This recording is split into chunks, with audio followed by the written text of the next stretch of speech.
Well, c'est Périscope, la passerelle culturelle, le convoi naturel qui se révèle. Well, mi bonne nouvelle, c'est un vent de fraîcheur qui souffle sur nos cœurs.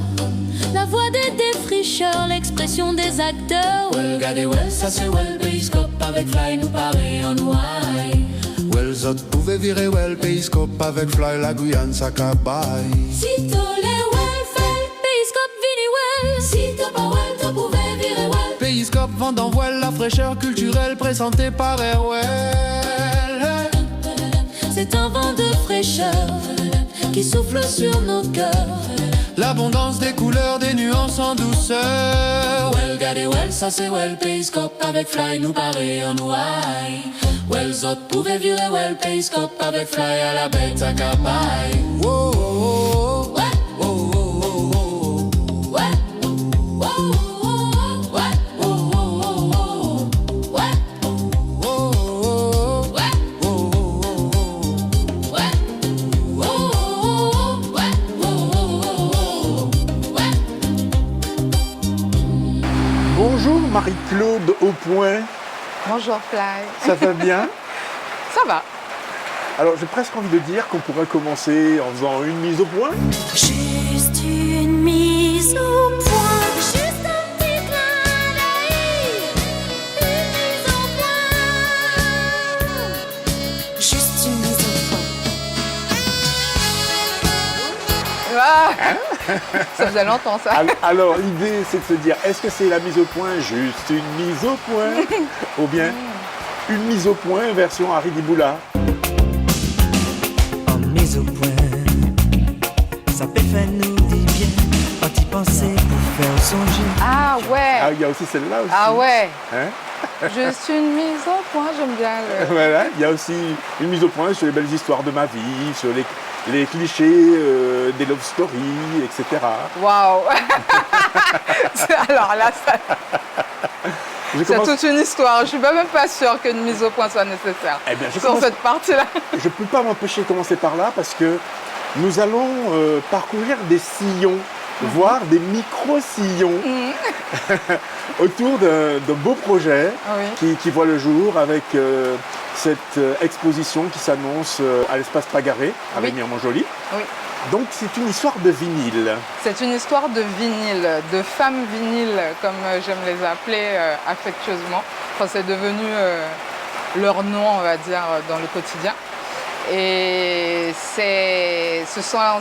elles vont porter, en fait, c'est l'idée, elles vont porter tout ce qui relève de la mémoire et de la transmission.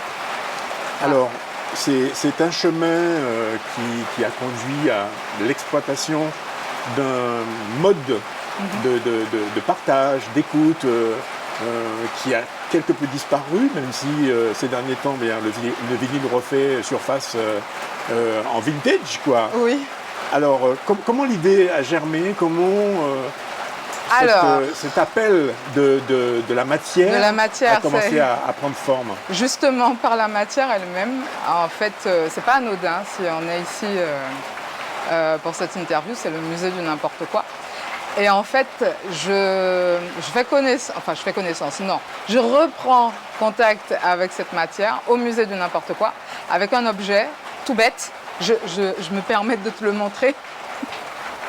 Alors voilà, c'est un éventail en fait. Le musée du n'importe quoi propose des éventails faits avec des vinyles. Et là, c'est un 45 tours à la base. Ouais, et en fait, alors moi, l'éventail que Sergine me met entre les mains, c'était la première fois que je venais au musée, donc elle me montrait pas mal de choses, était plus grand, c'était le 33 tours, c'était coupé en deux, et pareil, ça se faisait un demi-cercle comme ça, avec le manche, et voilà, le petit éventail. Et en fait, le contact avec cette matière, moi, me fait partir dans un autre imaginaire, et je me souviens avoir dit à Sergine, tiens, c'est marrant, j'aurais fait autre chose avec le vinyle. Alors c'est une phrase qu'il ne faut jamais prononcer devant Sergine, parce que bien évidemment, son réflexe a été d'aller me chercher un 33 tours, de me le mettre dans les mains et de me dire fais et reviens au musée avec. donc 33 tours 33 et qui s'en tours. va. Ouais. Le 33 tours s'en va. Oui. C'est une pochette qui était assez marrante. Elle a son importance aussi parce que ce que je me souviens sur la pochette, c'est un opéra russe avec un violon sur la pochette et un angelot posé sur le violon. Et on est dans des tons rouge, ocre, un peu de blanc, enfin voilà, quelque chose de très chaleureux. Et ça m'amène à créer la toute première femme vinyle qui s'appelle Gademo, qui est dans une collection privée depuis, mais qui est sur l'affiche de l'expo. Gade chéri, ou pas vle tande, ou pas ouais gentil garçon ça pas mérité ou gen trop shine chéri, ou trop fly, dis li bye bye baby, nous sommes l'autre bagaille. La gueule, oh. Pas bêtiser, la gueule, oh. Ici, on a l'art et la manière de détourner les objets. Par exemple, là, si je zoome un peu, je vois là, oui, on peut rapprocher cet objet-là. Il me semble que c'est... Déjà, il y a une couture sur le vinyle. Ouais, Et en fait, c'est un sac fashion. c'est un sac. Oui. Donc voilà. Non mais en fait j'aime beaucoup le musée, c'est justement à cause de ces petites choses-là. Entre les objets qui sont anciens, qui ont justement une mémoire, un vécu, à l'instar des vinyles, hein. Les vinyles ne sont pas vides de sens. Hein. Il y a du son, il y a une période, il y a une forme, il y a une couleur, il y a les fameux sillons dont tu as parlé. Ce sont des objets qui, eux aussi, ont une mémoire, ont une histoire et transmettent par le son. Ces objets-là peuvent devenir d'autres objets qui peuvent aussi à la fois créer une nouvelle histoire. Et puis, tu as tout qui peut être détourné, retourné, replié, cassé, etc., etc. Alors, nous vivons en Guyane. Là, depuis le début, on a une pluie qui nous accompagne. Quel rapport tu entretiens à cet élément, la pluie, dans notre environnement guyanais? Quelle place tu lui accordes? Oh, je pense qu'elle est constante. Tu sais, je t'ai posé une question quand on s'est vu, puisqu'on a cette petite chose en commun qui est cette fameuse couleur bleue. Je ne t'ai pas non plus posé la question de manière innocente, parce que c'est une couleur qu'on va beaucoup retrouver dans mes tableaux. Elle a du sens parce que c'est une couleur qui donne vie, en fait. Qui donne vie, qui peut aussi bien évidemment donner l'inverse. C'est justement l'élément auquel on ne peut absolument pas s'approprier, il est impossible à dompter et il fait partie à la fois de notre patrimoine, de notre histoire, de notre mémoire. On est entouré d'eau, on est dans un liquide, on prend vie dans ce liquide, on peut perdre la vie dans ce liquide, il est constant et c'est une couleur qu'on associe facilement à cet élément liquide, tout simplement. Mais pas un phénomène, on va dire, physique. C'est-à-dire qu'en fait, oui, bien sûr. C'est tout le principe en fait de l'illusion. Oui, c'est ça. Parce qu'en vrai, oui. Si on met la main comme ça, l'eau Oui. finalement va prendre la couleur de nos mains si on doit la traduire. Oui. Elle est toute en transparence. C'est ce qui la rend encore plus insaisissable. Et potentiellement, une manière de pouvoir la traduire comme on veut en fait. D'accord. Alors là, tu m'as parlé de l'eau de manière générale, mais la pluie en elle-même. La pluie en elle-même. Quel rapport tu entretiens avec elle? C'est ta copine? Quand il pleut, t'es Quand il pleut, t'indiffère, je pense que... Ah non, pas du tout. Bon, je pense d'accord. qu'on est tous... Personnellement, Ouais. j'ai grandi avec la plicitole. Coucher un petit gaz là, la plicitole qu'a chanté l'amour. Nous pour qui ou pas la guerre, moi serré, moi envie.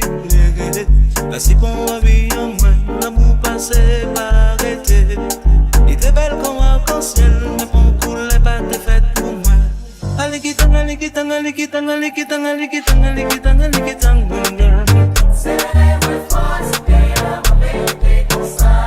Tilusin ba si, tilusin ba la si, kumien ako mo. Que vous qui en ciel là, divisez longueur à peine en moins. Pas appliquer des voilà, fait des bords de l'eau à guerre en moins. Caresseur tout l'applique à tomber, coloré à ciel la vie en moi. T'as tellement content qu'on pipi, il pose si proche pour parler de l'amour.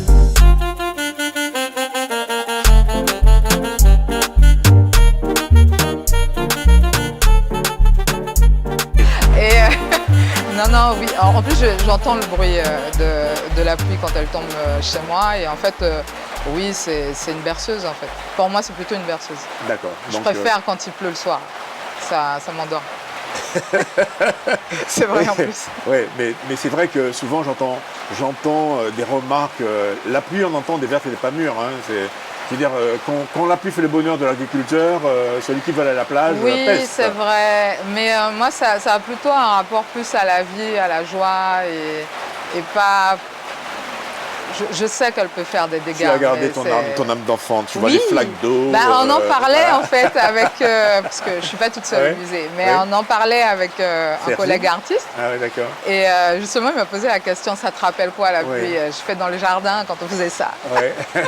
Dans l'eau, dans le jardin, on sautait comme ça. Oui. Si, c'est plutôt ce rapport-là. Je ne garde pas ce côté dévastateur de la pluie. La pluie qu'a tombé, crayon qu'a lavé, linge qu'a bossé, j'ai pu baisser la vaisselle, voyez dans ça. La pluie n'arrête personne. Trop fort. Ça n'arrête pas les artistes. Les artistes y créent toujours. Ou ils restent debout à contempler la nature.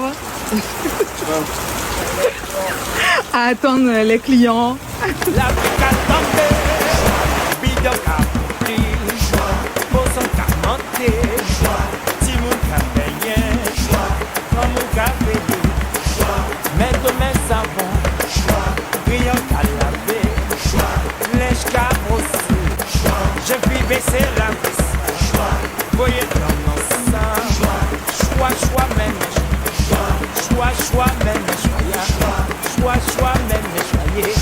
Pour moi, la bretelle d'accès, c'était au tout départ. Marie-Claude Aupoint, c'était quelqu'un qui arrivait avec un regard neuf sur la communication graphique. Oui. Donc pour moi, c'était, dans un premier temps, une expertise, on va dire, dans une forme de modernité avec les ordinateurs, les dernières technologies. À quel moment l'artiste est né, voilà. Alors tu vas rire, en fait l'artiste existait bien avant la graphiste, pour être très honnête avec toi. Moi j'entame En fait j'ai un premier parcours effectivement autour des arts plastiques. J'ai fait une année préparatoire en arts plastiques sur Paris. Et bon, je vais vous parler un peu de ma petite vie. Je passe le concours des Beaux-Arts, et ouais, de Paris, où j'échoue justement. Et ça m'ouvre ce nouveau chemin aux arts graphiques. Et c'est là que naît la graphiste et par expérience la communicante. Mais en fait tout ça, ça a du sens en fait. Par exemple le vinyle qui pour l'ensemble des personnes n'est qu'un objet, dans mes tableaux je leur donne un récit. Ils prennent vie à travers un personnage que je crée et une scène que je montre. Dans le graphisme et dans la communication, c'est la même intention. On prend un message, je sais pas, un produit à montrer, à faire découvrir. Ça peut être complexe de prime abord et tout notre travail, c'est justement de rendre ça accessible et plus clair. Je pense que c'est la même intention, la même démarche que je fais, que ce soit en art ou dans mon métier de communicante et de graphiste.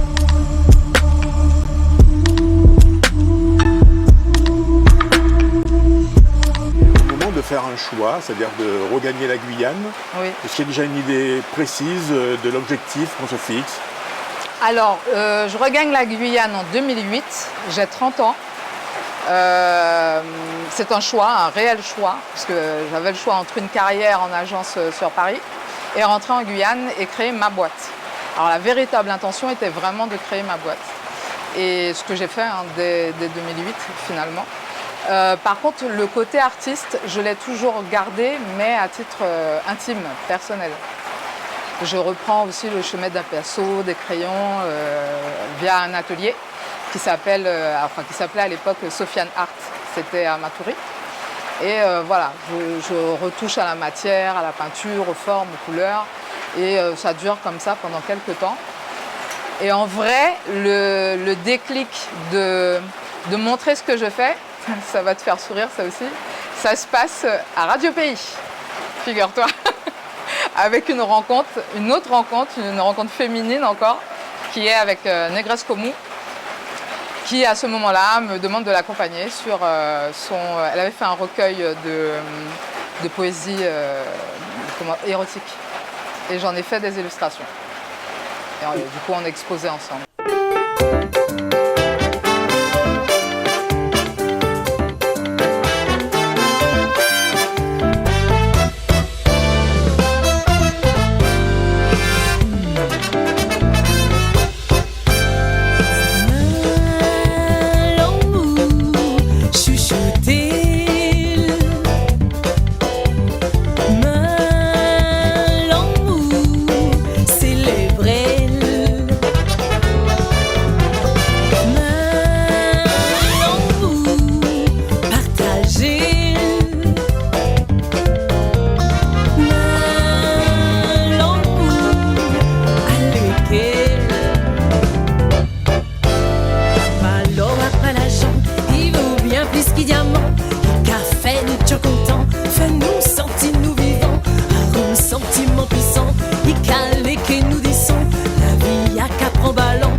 Selon ma mère, je fais ça depuis toute petite.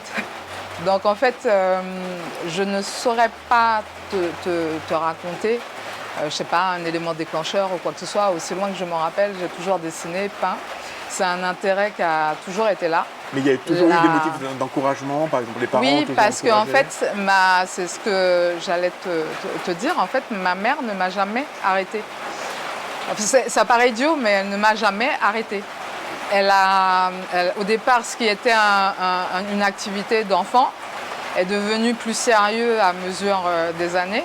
Quand c'est devenu très sérieux et potentiellement un projet professionnel, là, ouais, elle a dû... elle me le raconte, elle m'a dit qu'elle a eu peur au début. Et puis elle-même s'est renseignée. Et elle a vu que non, il y avait un parcours professionnel qui existait dans cet univers-là. Alors, il n'y a rien de simple, hein, mais voilà. Et tu fais bien de le dire parce qu'à l'époque où moi je décide, juste après le concours des Beaux-Arts et que je décide de faire de l'art graphique, ouais, c'est le parcours du combattant depuis la Guyane. Parce qu'on est très peu nombreux.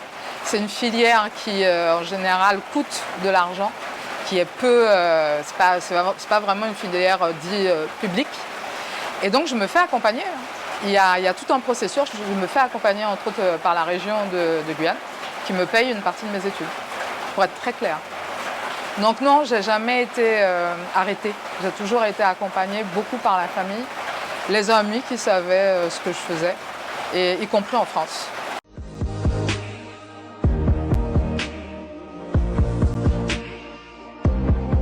J'écoute attentivement la première tentative pour s'établir en tant qu'artiste à part entière. Ça se passait donc à Matoury, la première expo. C'était sous quel blaze? Ah non, c'était pas un blaze. Alors oui, la toute première fois que je montre un travail au public, c'était justement avec l'atelier Sofiane Art. Donc c'était l'atelier, c'était ouais, le nom de c'était l'atelier. vraiment, ouais, c'était au nom de l'atelier. C'était une restitution en fait de l'année écoulée. Et ouais, c'est ce premier contact-là avec le public et honnêtement, il est encourageant en fait. Il voit ce qu'on peut produire, nos techniques. Après, j'étais partie de quelque chose de très figuratif. Hein. C'était des portraits. Donc, en clair, c'est soit ça ressemble à l'intention ou pas du tout. Donc, c'était assez simple.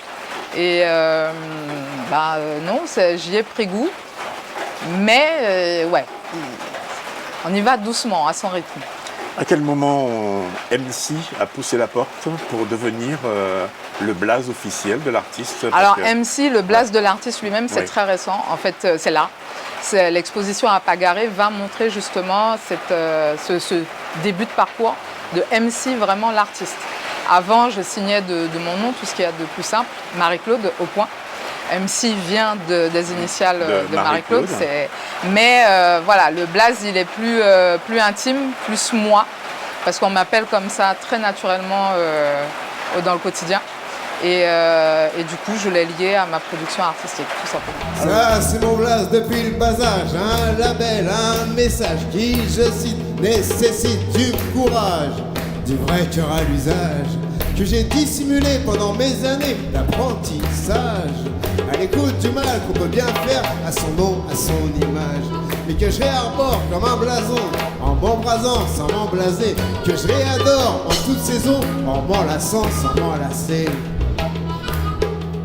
Car c'est mon blaze, je veux être en phase avec mon blaze, mais sans phase, mais sans emphase. Car c'est mon blaze, car c'est ma base.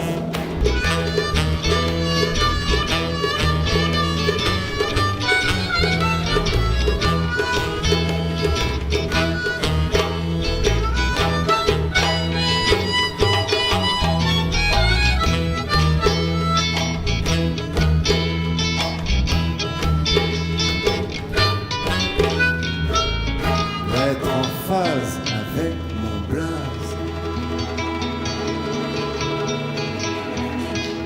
Alors le MC, c'est le maître de cérémonie. Ouais. Donc on va quand même faire une petite introspection. Quand on est avec le nom au point, ben, je pose une question existentielle. Quoi. Ouais, alors vas-y. Que signifie être au point? Ou si tu préfères, qu'est-ce que cela procure de se savoir au point? Ça, on me l'avait jamais vraiment fait celle-là.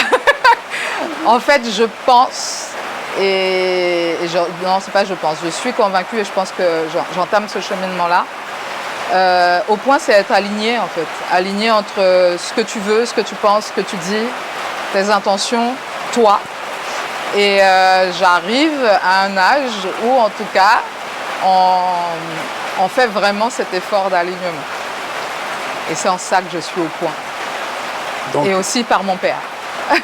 D'accord. Donc, au point où tu en es, quel bilan tu fais de ce parcours, c'est-à-dire professionnel, mais également identitaire? On est dans un mois où on évoque un peu la conscience noire, des tribulations que nos aïeux ont pu subir.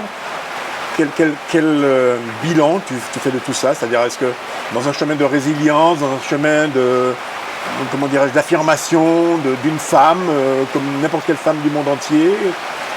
Alors je pense très honnêtement, par exemple sur la première œuvre vinyle, Gademo, c'est une affirmation en fait, d'exister. La place, je la prends. Je ne demande pas la permission, je pense qu'on n'en est plus là, on va être très clair. Et je prends juste la place que j'estime devoir occuper. Et puis, à mesure du temps, de mon parcours, de ce que je peux rencontrer, il y a effectivement une forme de résilience qui s'installe. Mais elle n'est pas... Alors, on peut toujours avoir l'idée de se dire, quand on est en résilience, on est plutôt passif. C'est pas vraiment ça non plus. Je continue à me questionner, y compris sur mon identité en tant que femme noire. En tant que femme noire issue d'une déportation en Amérique du Sud, ce qui n'est pas rien. Il y a, comme tu dis, il y a toute une histoire, toute une tribulation, il y a des traumatismes, il y a des liens qu'il faut à nouveau retisser et comprendre aussi. Et justement, dans cette démarche d'exposition, il y a tout ce questionnement-là qui se mélange. Et on trouve les réponses, selon moi, dans ce que nous sommes, nous, au quotidien, au présent, dans les gestes, de tout ce qu'il y a de plus banal, en fait. Alors, chez certains artistes, il y a une temporalité que l'on évoque. Par exemple, d'aucuns vont vous dire en pleine nuit, je me réveille, parce que c'est là que je suis un peu taraudé par une idée. Est-ce que chez toi, c'est au point du jour que ça se manifeste? Alors ça arrive que je puisse me réveiller en pleine nuit Oui. et me dire, ouais, il faut que je fasse ça. Oui. En général, j'ai un carnet qui traîne pas trop loin et j'écris ou je griffonne. Ou si j'y pense le lendemain, voilà, j'ai des carnets en fait. Je Donc griffonne beaucoup. tout vient par un concept, c'est-à-dire qu'il y a une idée, on va la coucher sur papier, et puis il y a une autre maturation. Ah oui, Oui, comment ça se passe? Il y a même une phase de recherche en fait. Ouais. Alors, d'une manière générale, les questions autour de l'identité, de l'histoire, des mémoires, ce sont des sujets qui m'intéressent. Ça va être très clair. Parce que pour moi, c'est ce qui tisse une société, le vivre ensemble, comme on dit, la famille. Donc, ce sont des sujets qui, moi, m'intéressent de toutes les manières. Ensuite, oui, quand il me vient une idée, une intention, déjà, je l'écris, je la verbalise, je creuse un peu, je fais des associations. Je vais jusqu'à faire des recherches aussi, sur le net, hein, tout bêtement. Au fil des années, il m'est arrivé de collectionner pas mal de livres, donc des fois je replonge aussi dedans. Et ça se creuse comme ça au fur et à mesure. J'ai pas encore eu à faire une peinture comme ça d'un coup. C'est souvent bien réfléchi avant. Alors par exemple, quand on est un écrivain, il y a le syndrome de la feuille blanche. Ouais. Donc est-ce que quand on est dans un processus créatif, surtout quand on sait qu'il y a une échéance qui arrive, est-ce que ça veut dire qu'on est déjà prêt pour l'exposition? Ou est-ce que c'est à ce moment-là qu'on commence à sentir que peut-être qu'il manque quelque chose pour la jonction, peut-être qu'on pourrait partir dans telle direction, et que là, on cale. C'est-à-dire que puisque le processus en fait est altéré par une urgence, en fait, une exigence, est-ce que ça, à ce moment-là, dans ton cas précis, tu découvres ce que c'est que d'être au point mort? Je ne suis pas au point mort. Je ne suis pas. Parce que comme je t'ai dit, c'est un processus qui est assez long. Par exemple, l'expo qui va avoir lieu à Pagaré, je la prépare depuis 1 an. Donc, comme je t'ai dit, ce sont des croquis, ce sont des recherches. J'avance au fur et à mesure, je prends mon temps. Je ne me force pas du tout. Je pense que c'est ce qui entraîne cette fameuse angoisse de feuilles blanches. Et puis, ça fait partie de moi aussi. Il faut que je peux pas faire autrement. Je vais être honnête avec toi, il n'y a jamais de fin. C'est-à-dire que même l'expo en soi n'est pas un aboutissement, n'est pas une fin, pour moi. Les tableaux qui sont là vont être systématiquement repensés. Même pendant l'expo, je vais encore dialoguer avec ce que j'ai réalisé. En fait, ça ne s'arrête jamais. Et c'est pour ça en fait, que j'ai des carnets. À un moment donné, il faut que ça sorte de ma tête et que ça aille ailleurs. Parce que sinon, ça t'envahit beaucoup. Alors quand on assume la fonction d'artiste, on sait très bien qu'on n'ira pas forcément hériter à la poste. Non. Mais on ira à la postérité d'une manière ou d'une autre, puisqu'on laisse des traces, on laisse une œuvre, etc. Donc je reviens sur cette même expression, au point, 2 points, mort. C'est-à-dire que ce rapport avec l'éternité, c'est-à-dire que bon, on est tous de passage, il y a un moment où on ne sera plus là. Est-ce que ça, c'est une réflexion qui est prise en compte dans la manière d'exprimer l'instant présent, le ressenti, le rapport aux choses, aux êtres? Je ne sais pas si j'y pense en fait. Ouais. Très honnêtement, je ne pense pas vraiment m'être posé la question. Par contre, dans cette idée de continuité, de prolongement de soi, déjà, si tu fais attention, hein, je les appelle mes femmes vinyles, hein, ce sont les miennes. Hein. Il y a cette forme de continuité-là au travers de mes tableaux. Qu'ils aillent sur le mur d'un privé ou autre, c'est une façon d'exister toujours. Si demain, je ne suis plus là, mes tableaux, eux, ils resteront. Moi, j'ai une question, peut-être bête. Ah ouais. Est-ce qu'on doit faire le deuil si. d'un tableau qu'on apprécie et qu'on doit vendre et céder? Si, c'est une séparation. Hein. Mais, alors, je vais peut-être... je pense que ça a été un peu la même chose avec ma mère et ses filles quand on est parti faire nos études. Il y a une séparation. Oui, il y a une forme de deuil. Après, c'est pas omniprésent. Hein. C'est pas quelque chose qui va me traumatiser non plus. Mais si. Il y a bel et bien un moment où on se dit, elle était là, elle est partie. Le fait qu'un privé achète en fait l'œuvre nous aide à rationaliser en fait, à ramener la chose à du factuel. Après, bien évidemment, bon, voilà, je veux dire, une fois que tu es dans ton salon ou sur ton canapé, tu y penses tout seul, hein, personne ne te voit. Tu y penses tout seul. Ouais. Par exemple, Gademo, j'y pense très souvent. C'est pas non plus innocent si elle fait partie de cette affiche-là. Pour moi, c'est la fin d'un cycle, d'un premier cycle. Et le second souffre avec cette exposition-là et le Blaze MC. Qu'est-ce qu'on doit s'attendre à voir dans une déambulation à Pagaré? En tout cas, j'aspire personnellement à Pagaré, je ne sais pas, mais en tout cas pour la mienne d'expo, ce que je veux essayer de faire, c'est vraiment créer un espace d'immersion en fait, pour les visiteurs, où ces questions justement de mémoire, de transmission,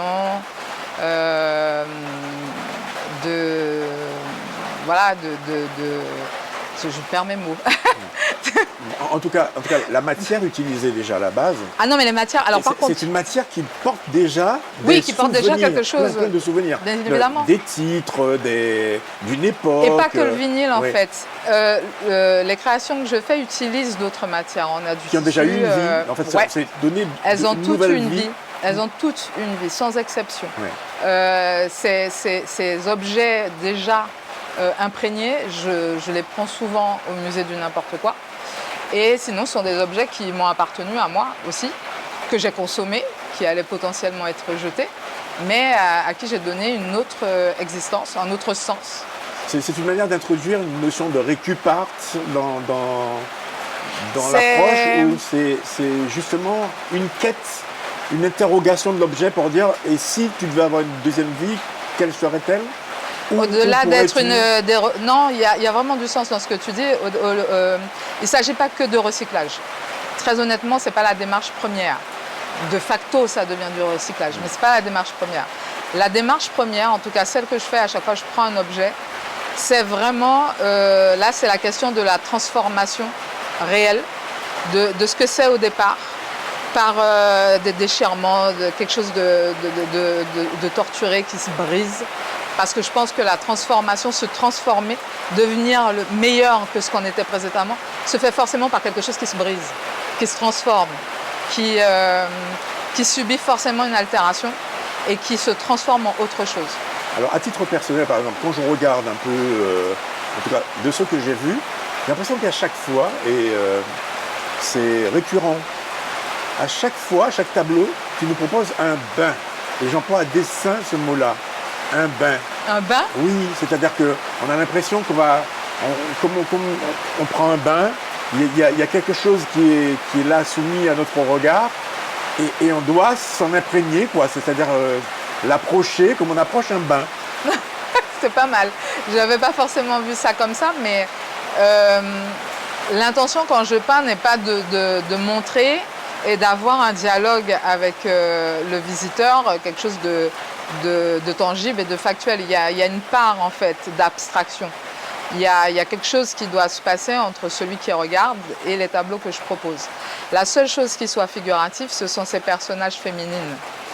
Mais tout le reste, c'est oui, comme tu dis, on doit s'en imprégner, on doit rentrer dans le bain, on doit établir cette connexion-là et se laisser aller en tout cas à réfléchir et à penser par soi-même. C'est un peu l'idée. Parfois le papier il est froissé, d'autres fois il est mâché, froissé, déchiré, trituré, recollé, peint. Mais en tout cas, on sent trouve ta place. Oui.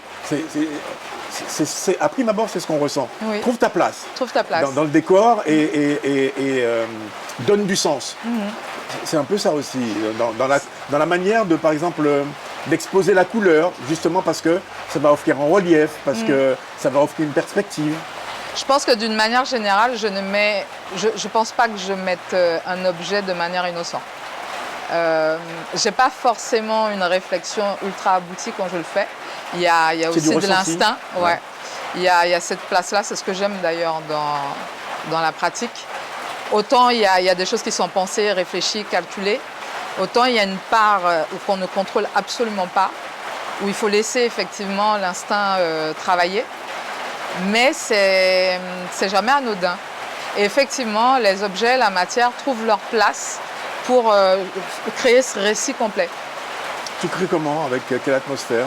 Tu écoutes de la musique? Non, en général, je suis plutôt au calme. C'est assez serein, très calme. Je peins à l'extérieur. Je vis à la campagne, je suis entourée d'arbres et de forêts, en vrai. Alors, voici un mauvais jeu de mots. Au point, t'y es. Au point, t'y es. Ouais. Donc, qu'est-ce qui, dans ta vie, de manière récurrente, est revenu, comme ça, bien malgré toi, des choses, par exemple, qui étaient là, qui étaient naturelles, qui se sont un peu estompées, et puis qui sont revenues, puis qui sont reparties, puis qui sont revenues. Waouh! Tu me demandes de réfléchir à quelque chose, là. Ils sont partis et revenus. Je ne saurais pas te dire. Même quand tu as quitté le pays, même... En fait, c'est toujours ce rapport au dessin. Hein. Ouais. J'ai eu une période où je suis restée des années sans toucher à un crayon. Et en fait, c'est pas la meilleure des périodes. Non, enfin, quand je dis c'est pas la meilleure des périodes, je n'étais pas non plus en catastrophe, mais tu sens qu'il y a un truc qui te manque. Et c'est vrai que dans mon parcours, enfin c'est surtout lié à mon parcours professionnel, il y a eu des moments comme ça un peu en dents de scie où je pouvais dessiner et d'autres où c'était impossible. Là, juste avant, j'étais à Saint-Laurent et c'était très compliqué pour moi de lier ma part professionnelle et ma part artistique. Tout simplement, je n'arrivais pas à pratiquer.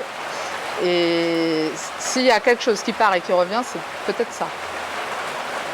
Ouais. Et à mesure des années, ça part pas longtemps. D'accord. Parce que je sens très rapidement que ça me manque. C'est un peu comme le principe des vagues, quoi. Ouais, il y a des périodes où je vais rien faire. D'accord. Il y a vraiment des périodes où je ferai rien. Alors, raconte-moi une victoire, mais une victoire au point. Une victoire? Ouais, quelque chose qui, dans ta vie, a fait que finalement tu t'es exclamé, ouais, là, c'est bon, je sens la gagne, je sais ce que c'est que la gagne. Ma première entreprise, ouais. Quand je l'ai créée en 2008 et que je l'ai mise en sommeil en 2017-2018. 10 ans d'existence, 10 ans à vivre de ma propre production. Quand j'ai annoncé que je rentrais en Guyane en 2008 pour créer ma boîte, bien évidemment, tu te doutes bien, je sors de Paris en agence où on me propose un CDI et on me fait « T'es sûr? Mais c'est pas possible, en Guyane, tu n'y arriveras pas. Qu'est-ce qu'ils y connaissent au graphisme ?» Et j'ai vécu 10 ans de ça. D'accord. Donc tu vois bien qu'il y a eu une période de point mort. Mais oui, parce qu'on doit toujours passer par le point mort pour embrayer et entamer quelque chose de nouveau. Je sais pas, j'ai pas vraiment appelé ça un point mort parce que ça... La mise en sommeil. Ah, tu parles... Oui, mais je ne suis pas restée sans rien faire, par contre. Mais ah oui, si, la mise en sommeil de l'entreprise, si, on peut appeler ça un point mort. Ouais. Oui, parce que... si, tu fais bien de m'en parler parce que c'est une période où j'ai eu besoin que ça s'arrête. Et d'ailleurs, c'est vraiment une excellente question, je n'avais pas fait le lien. C'est une période où j'ai eu besoin que ça s'arrête et c'est une période où je deviens professeur d'art plastique. Et c'est pas innocent. C'est exactement ça. Là, on passe sous le mode de la transmission. Ouais. Donc on rencontre... On rencontre des plus jeunes, on essaye de leur faire comprendre en fait. Qu'est-ce que tu as aimé dans ce rapport-là? Avec les plus jeunes? Oui. Les dérouter. Parce qu'ils viennent avec beaucoup d'idées. Enfin, en même temps, c'est pas de leur faute, c'est ce qu'on leur a mis dans l'esprit. Les arts plastiques, c'est la feuille de dessin. La feuille canson. Ouais, classique, la feuille de dessin, un crayon, des feutres. Et quand moi j'arrive et que je dis mais je veux pas voir ça, en fait vous pouvez l'avoir pour l'année, on va peut-être l'utiliser 2-3 fois, mais en fait je vous autoriserai pas à utiliser cette feuille. Et là c'est quoi? Mais comment on va faire? Justement, on va faire en utilisant ça. Et d'ailleurs c'est l'essence même de art. Alors, c'est aussi une belle expérience parce qu'on voit les gamins se plonger dans une introspection, faire ressortir leur potentiel, oui, complètement, accoucher de choses et c'est assez drôle parce qu'ils sont surpris eux-mêmes par leur démarche. Ils sont surpris aussi de comprendre que ça s'insère parfaitement dans l'art plastique. Ça me rappelle une anecdote, une élève de 3e, on avait abordé la dualité. C'est un sujet, tout ce qui est de plus banal dans cette classe-là, 4e, 3e. Et elle me dit, mais madame, comment je vais représenter la dualité ? En plus, vous ne voulez pas qu'on utilise les feuilles de canson, comment on va faire, etc. Je dis, mais il y a plein de manières de montrer l'opposition et en même temps le face-à-face d'une notion et une autre. Elle me dit, je ne sais pas d'ailleurs comment ça lui est venu, elle me dit, est-ce que je peux faire un gâteau ? Je dis, ben oui. Pourquoi tu ne pourrais pas faire un gâteau? Du moment que tu exprimes cette dualité, moi ça me va, fais un gâteau. Et en fait, elle l'a réellement réalisé. Elle a fait un gâteau, elle a utilisé les goûts aigres et doux. Et elle a fait vivre, elle ne s'est même pas rendue compte en fait qu'elle a inséré tout un récit dans ça. Et elle avait présenté le gâteau à ses camarades, elle les a coupés et elle a distribué de manière aléatoire chaque part du gâteau. Tout le monde devait attendre avant de pouvoir manger. Et du coup, ils ont tous vécu cette expérience en même temps et on a eu des réactions complètement différentes. Et en fait, elle n'avait pas capté que ce qu'elle venait de faire, c'était un vrai projet artistique sur cette thématique-là. On va résumer l'épisode de l'enseignante, on va dire, du professeur, au point d'interrogation. C'est bien ça, c'est dans le miroir des autres, etc. Qui suis-je, où vais-je, qu'est-ce que je suis capable de faire, de produire, comment je peux m'émanciper des idées reçues, comment je peux m'assumer, m'affirmer et assumer pleinement ce que je propose, parce que c'est ça le principe de l'art aussi. Oui. C'est ouvrir des layons sur la liberté et donner élargir le champ des possibles. Oui, exactement. Bien. Puisque maintenant tu t'appelles MC.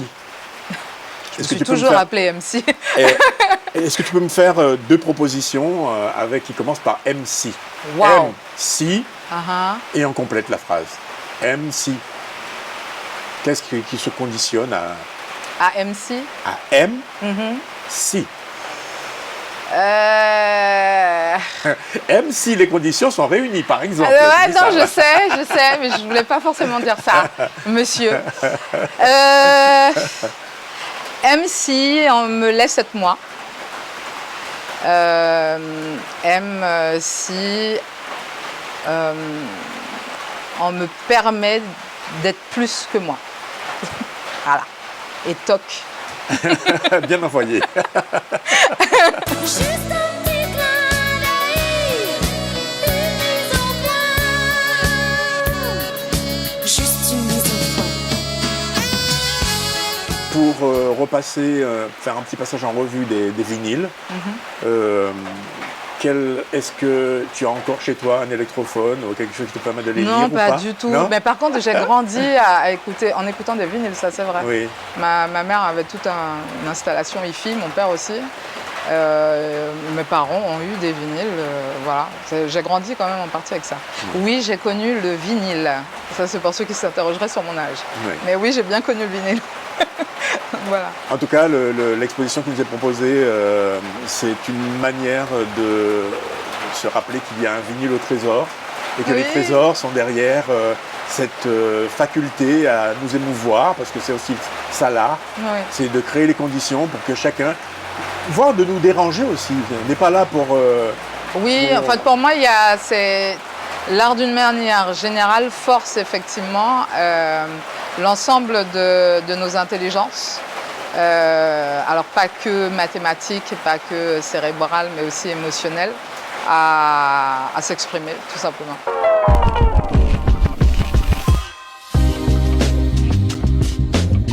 On ne va pas quitter ce lieu sans que tu me donnes une bonne raison. Une bonne raison de venir au musée de n'importe quoi? Bien évidemment, parce que tu t'y trouves comme un poisson dans l'eau. Ah oui. Forcément, je pense que tu as besoin de tout indiquer pour nous dire qu'est-ce que c'est que ce musée du n'importe quoi selon toi? Ah, selon moi, c'est ma caverne d'Ali Baba. Non, c'est vrai. En fait, la première fois que je viens dans le musée, c'est un peu comme ça que je le découvre. Tu sais, les histoires, on te montre la grotte avec tout un tas de trésors, tu dois Ali fouiller. Baba. Ouais, voilà. Je le vois comme ça. Là-dedans, je vois des bouquins, je vois quelques encyclopédies qui valent le coup d'être consultées sur place. De toutes les façons, ils ne sont pas vendables. Des objets aussi. J'aime beaucoup les objets anciens. Et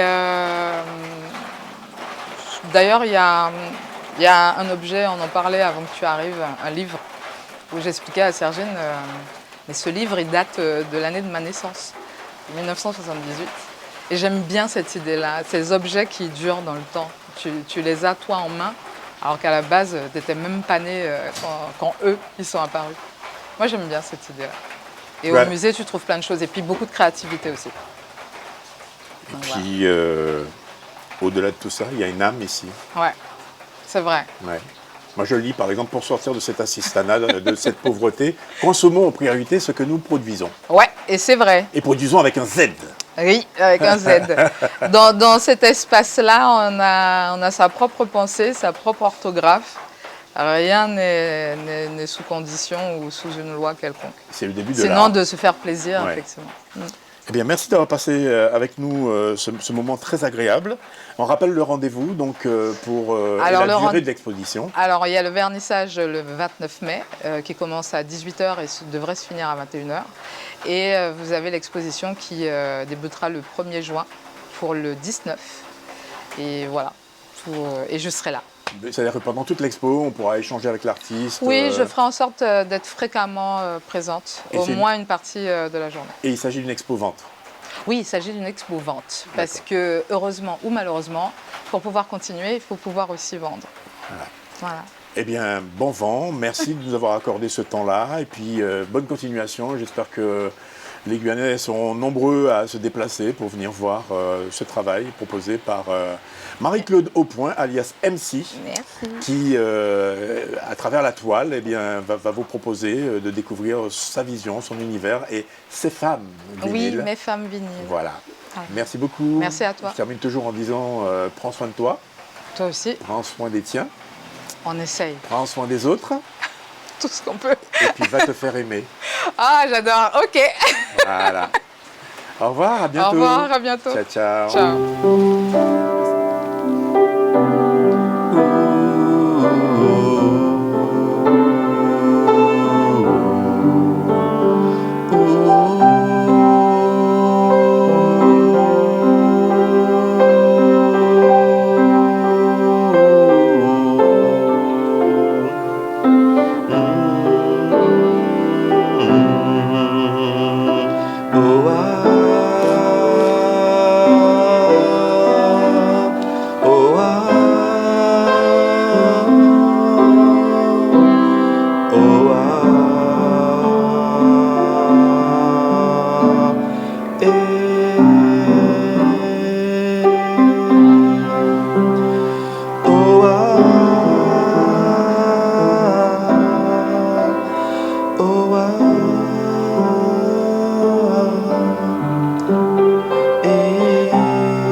Échauffement, petit moment à moi, petit réveil musical.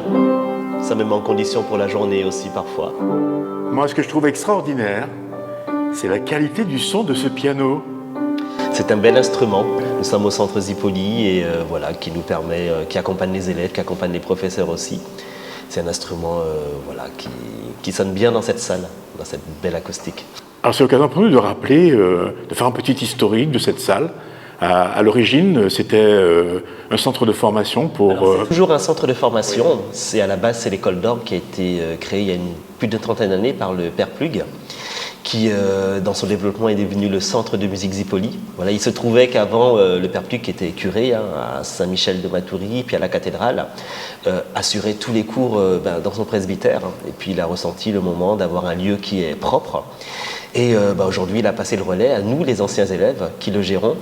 Et donc c'est un centre où on travaille l'orgue, on apprend la voix, le chant choral, qui forment des musiciens d'église, mais aussi des musiciens qui sont amenés à évoluer dans plein de milieux et de contextes différents. Alors, il y a un événement qui m'amène ici naturellement, parce qu'à chaque fois qu'on entre ici, c'est qu'il se passe quelque chose. Il y a quelque chose dans les tuyaux, quelque chose en préparation. Et là, c'est le cœur battant que j'arrive ici. Et pour cause, cœur battant, parce que nous abordons la 3e édition de Chœur en résistance. Oui. Est-ce que tu peux nous parler du concept même du chœur en résistance ? Oui, Chœur en résistance, c'est d'abord une période, les commémorations de l'abolition de l'esclavage, avec un nombre de manifestations pour illustrer cette période. Chœur en résistance, c'est aussi le chant choral, c'est quelque part la fête du chant choral. Le chant choral sous toutes ses formes, sous toutes ses expressions. Alors pourquoi je dis ça ? Parce que des chœurs se réunissent, des chœurs d'école de musique, qu'elles soient publiques, privées, des chœurs de l'éducation nationale, des chœurs associatifs, des chœurs religieux, des chœurs qui se constituent juste pour l'occasion aussi, des chœurs qui n'ont pas de formation particulière, mais tout le monde se met ensemble avec un fil conducteur qui est la résistance. Alors la résistance, c'est une thématique qui est liée à la commémoration de l'abolition de l'esclavage. Mais dans notre vie moderne, la résistance, c'est aussi un concept qui peut nous faire réfléchir, qui peut nous faire voir comment on réfléchit notre vie, notre condition de vie au quotidien. Qu'est-ce que la résistance, comment elle s'exprime dans notre quotidien. Voilà. Et est-ce qu'elle est si éloignée de la thématique propre aux Dijois ? Alors, du coup, j'ai constaté que parfois les mots en disent beaucoup plus long qu'on ne le voit à prime abord, puisque sur l'affiche, le H, il est aspiré, on va dire. Il est inspiré et aspiré. Parce que, effectivement, quand on parle de chant choral, il y a un H, et quand on revient au ressenti, il y a un cœur. Donc c'est un clin d'œil à ce que nous sommes, ce que nous avons vécu, et comment, dans la résilience, on se met ensemble pour peut-être exprimer l'espérance, l'espoir. Oui, alors déjà je vois que tu es très observateur, effectivement. Derrière chaque être humain, il y a un cœur, voilà. Et le cœur CH est composé d'êtres humains, et dans chaque être humain, il y a un cœur qui bat. Et le cœur, c'est aussi le don de soi, voilà. Ce spectacle, c'est aussi un spectacle de don de soi, voilà. C'est une manière d'offrir le meilleur de nous-mêmes en tant qu'artistes, à l'instant T, au public. C'est aussi une manière de laisser sortir en soi, parfois ce qu'il y a de meilleur, parfois ce qu'on a un petit peu moins, mais c'est tout ce qui fait ce qu'on est. Et oui, les chœurs, comme le cœur qui bat, sont aussi en résistance pour pouvoir s'exprimer librement, pour que l'amour puisse s'exprimer librement, pour pouvoir aimer l'autre, faire avec l'autre, vivre avec l'autre, composer avec l'autre, avancer avec l'autre. Et c'est tout ça qui s'exprime à travers ce titre. Et puis écouter l'autre surtout, parce que le chant choral, c'est une belle école pour l'écoute. Oui, effectivement, je dirais même c'est l'école presque par excellence. C'est pour ça que Chœur en résistance concerne un grand nombre d'enfants. Voilà. Les enfants, c'est important qu'ils vivent des choses aussi très jeunes. Les plus jeunes auront 4 ans. Et d'ailleurs, dans leur cursus en milieu scolaire, milieu artistique, école de musique, ils commencent tous par le chant choral, parce que c'est là que l'écoute, l'oreille se développe, l'écoute de l'autre, faire avec l'autre, chanter avec l'autre, voilà, ce qui n'est pas forcément quelque chose de si naturel qu'il soit. Voilà. Et effectivement, cette notion d'écoute est fondamentale à notre travail choral. Alors, on parle des enfants. Parfois, il est bon de laisser s'exprimer l'enfant qui sommeille en chacun de nous. Est-ce qu'on peut avoir un exemple de ce que les enfants, les plus petits, vont interpréter ? Joue avec moi, petit colibri, tu es mon ami. Embellis le ciel sur moi, déploie tes ailes. Petit papillon, tu voles en chanson. Petit bruissement d'ailes si subtil comme je l'aime. Voilà, on est dans l'imaginaire de l'enfant. On est aussi dans notre territoire avec des colibris, avec des papillons. Et je crois que l'imaginaire est important pour les enfants, mais pour les adultes aussi que nous sommes. Et sur un tableau comme ça, ce qui est intéressant, c'est que j'aime aussi faire intervenir des adultes. Et je leur dis, retournez le temps d'un instant. En enfance, laissez s'exprimer les choses. Alors au début, c'est toujours un petit peu difficile, mais lorsqu'on voit des enfants de 4 ans qui rentrent en communion avec nos gangans qui ont 70, 80 ans, il y a quelque chose d'extraordinaire qui se passe. Alors j'ai vu qu'il y aurait environ 300 personnes sur scène en fait. C'est pas, ça se passe au Zéphyr, donc une belle salle, mais quand même ça mobilise beaucoup de pratiquants du chant. Chœur en résistance, c'est un spectacle en soi, mais c'est aussi l'aboutissement d'une longue masterclass qui se déroule sur 6 mois, où je fais appel à différentes ressources chorales. Alors on a des ressources chorales qui sont assez fortes, comme l'école de musique de Kourou, comme le conservatoire de Cayenne. Il y a des associations qui sont là aussi pour la 2e ou 3e fois, comme le chœur des musiques métisses, comme le chœur de la Sainte Famille, comme l'ensemble Vocalib. Et puis je fais aussi l'appel à des artistes qui viennent soit amener leur part vocale au sein de leur forme d'expression. On a déjà eu Yannick Théolade, par exemple, qui a participé et qui participera à nouveau. D'ailleurs, sur une petite surprise de création musicale avec le chœur Morpho. Voilà, vous découvrirez ça sur place. Et puis, on a aussi des artistes qui acceptent de se porter volontaires pour participer à ce projet, pour communier avec les chœurs. Cette année, on aura par exemple les frères Sip qui seront présents et qui vont s'intégrer dans ce monde choral en lien avec la résistance. Moi, c'est de la passion, c'est aussi le plaisir de voir tous ces chœurs participer. Et puis parce que je pense qu'en Guyane, on a des choses uniques à exprimer. Et lorsqu'on se met tous ensemble, chacun avec son propre système d'expression, ses propres valeurs, et qu'il y a un fil conducteur qui nous unit, on est capable de produire des choses extraordinaires à l'instant T. Moi, je le vois parce que j'essaye, quand c'est possible, d'aller écouter aussi d'autres artistes, d'autres propositions artistiques, des concerts, des spectacles. Et je me dis que Chœur en résistance a sa part à apporter dans tout cet écosystème. En général, on associe cette période du mois de mai, pas seulement pour la Guyane, mais pour les Antilles, une période de commémoration, où un instrument est très présent. Et cet instrument, c'est ce qu'on appelle le piano savane, donc le tambour. Et sur scène, est-ce qu'on entendra le piano savane ou est-ce que ce sera le piano de salon qui fera office de piano savane? Oui, alors le piano savane a toujours été présent dès la première édition, pour accompagner les voix, pour accompagner les chœurs, j'irais pour amener sa pulsation durant cette manifestation. Déjà, c'est un instrument que j'affectionne, c'est des sonorités que j'affectionne. Et puis, Chœur en résistance, c'est aussi un rythme. C'est le public. Alors, il est là, il est public, mais il est en immersion, dans un concept qui se passe sur l'instant. Et il y a besoin d'un rythme, il y a besoin de 2 rythmes. Et vraiment, le piano savane, le tambour a toute sa place, que ce soit en accompagnement, que ce soit parfois en expression, que ce soit aussi en interaction avec les chœurs. Et dans toutes les propositions chantées qu'il y a, parfois il y a des choses extrêmement rythmiques où la voix, quelque part, fusionne ou se mélange avec le piano savane. Donc lui, il sera bien présent ce soir-là. En tant qu'instrumentiste, comment tu perçois les pulsations du tambour lorsque tu te trouves sur un clavier? Parce que finalement, c'est aussi une forme de percussion quand on appuie sur les touches de son piano. Est-ce que tu as une manière de ressentir, de proposer au public quelque chose que tu ressens, qui serait de l'ordre du tambour piano savane, mais que tu transmets à travers tes doigts sur les touches? Est-ce que ce sont des choses que tu ressens? Oui, alors déjà, j'adore jouer du tambour. Alors je ne me dis pas tambouillant par respect pour tous mes confrères, pour qui c'est la spécialité, mais j'ai un excellent ressenti rythmique, j'ai pas mal voyagé et donc j'ai pu aller notamment au Cameroun, côtoyer beaucoup de percussionnistes, m'essayer aussi. J'adore cette vibration et je crois que lorsqu'on est au piano, cette vibration nous inspire. Et j'en discutais l'autre fois avec mes choristes. Et je leur disais que même si extérieurement on est en train de jouer quelque chose ou bien de chanter quelque chose, si la pulsation qui nous anime à l'intérieur, c'est boum, boum, boum. Et si la pulsation qui nous anime, c'est boum, boum, boum, boum, boum, boum. extérieurement on joue la même chose, mais intérieurement il se passe quelque chose de complètement différent qui va se ressentir dans la musique qu'on est en train de proposer.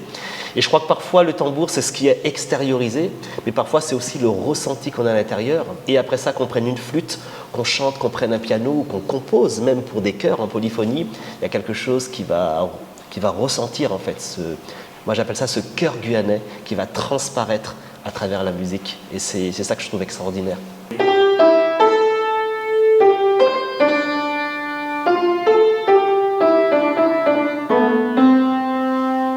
Que je vais habiter maintenant.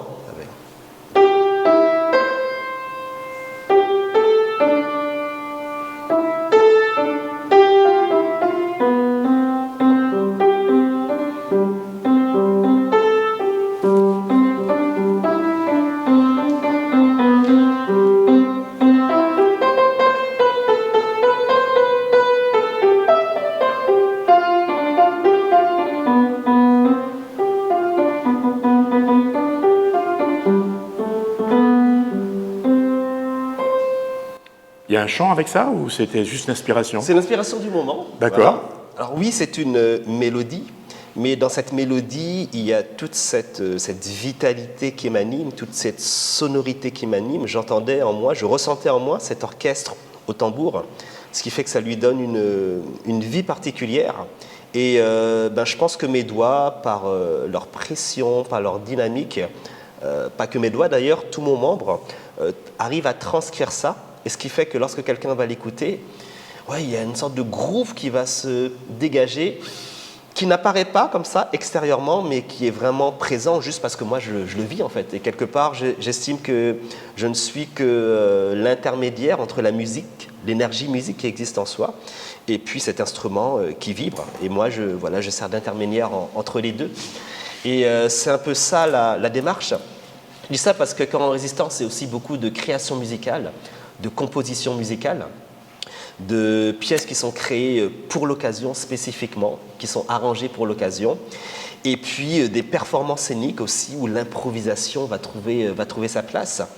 Et c'est un peu ça, c'est toute cette diversité dans cette unité, plein de choses différentes, mais qui sont toutes reliées par un fil conducteur et qui nous amène vers le final qui va être l'explosion. Le final de Cœur en Résistance, c'est toujours une création. Voilà, c'est jamais quelque chose qui existe déjà. Alors ça peut s'inspirer de telles mélodies, d'ambiance, mais c'est toujours une création qui est propre à l'instant. Et puis quelque part, c'est aussi le message de Cœur en Résistance à la Guyane. Des amoureux du chant qui, ça et là en Guyane, exercent leur passion, mais qui seront ensemble sur un projet commun et un projet qui en dit long sur qui nous sommes. L'expression au niveau du verbe, ça sera quoi? Est-ce que dans cette construction, les messages qui sont portés sont également de circonstance? Oui, alors les messages apparaissent déjà dans les textes, surtout dans les textes de création. Voilà, j'invite le public à écouter ces textes. Et puis il y aura aussi des déclamations des jeunes qui ont des choses à nous dire sur comment ils perçoivent la résistance aujourd'hui en 2026 en Guyane.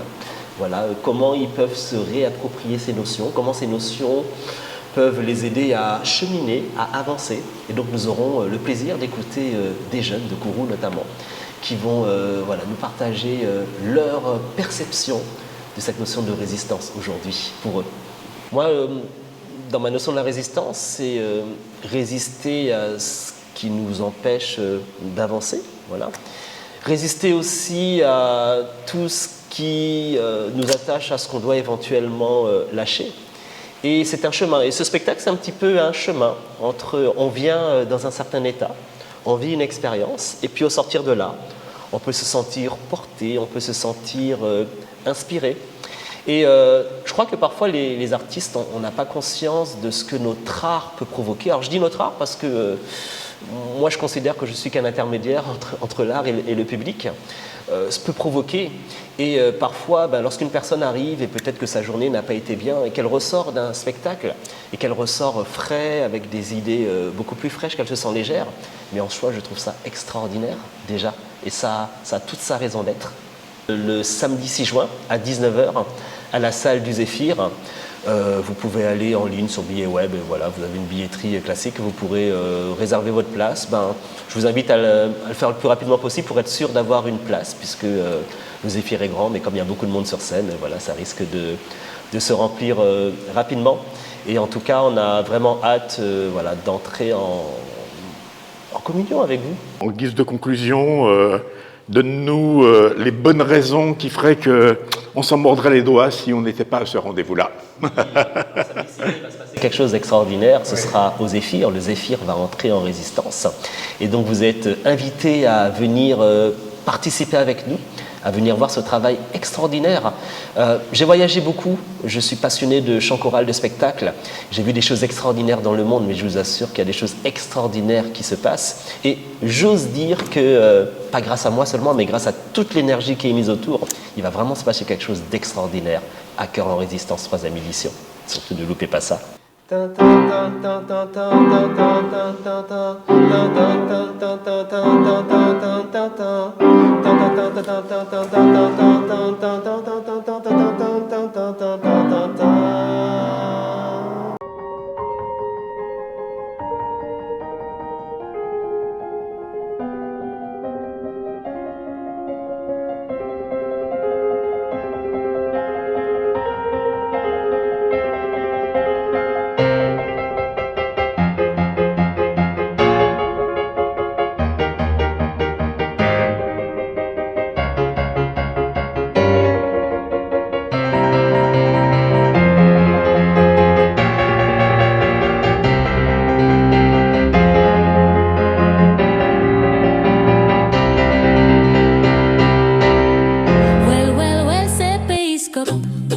La passerelle culturelle, le convoi naturel qui se révèle.